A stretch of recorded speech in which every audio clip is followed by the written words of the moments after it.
After all நீ ஒரு cinema நடிகன், நீ என்ன சொல்ற? என்ன முதலமைச்சர் சார், என்ன முதலமைச்சர் சார், என்ன அங்கிள், என்ன அங்கிள், என்னடா நக்கலு? வா களத்துக்கு வா. இங்க ஹைட்ரோ கார்பன் திட்டம், மீத்தான் திட்டம், ONGC திட்டம், என் மக்களுடைய விவசாய நிலங்களை பாழாக்கி பாலவனமாக்குற மோசமான நாசகார திட்டங்களுக்காக போராடி எத்தனை தலைவர்கள் சிறை சென்றிருக்கிறார். சாவு வீட்டுக்கு செத்து போன வீட்டுல யாரு இழவு கொடுத்தானோ, யாரு புள்ளைய பறி கொடுத்தானோ, பொண்டாட்டிய பறி கொடுத்தானோ, மகளை பறி கொடுத்தானோ, அந்த பறி கொடுத்து துக்க வீட்டுல உட்கார்ந்து பனையூருக்கு கூட்டு என்கிட்ட உங்க துக்கத்தை கலந்துகிட்டு போங்கன்னு சொல்ற நீங்க. துப்புரவு பணியாளர்கள் உயிரை வைத்து பணியை வச்சு போராடுறான், அவனை கூப்பிட்டு வந்து உனக்கு என்ன பிரச்சனை என் வீட்டுல வந்து சொல்லிட்டு போ. இதான் அரசியலா? இதைத்தான் எம்ஜிஆர் செய்தாரா?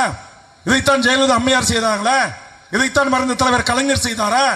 பனையூர் பங்களா விட்டு நான் வெளியே வர மாட்டேன், வந்தா நேரம் சேஞ்சாச்சு கோட்டைக்கு தான் போவேன்னு சொன்ன.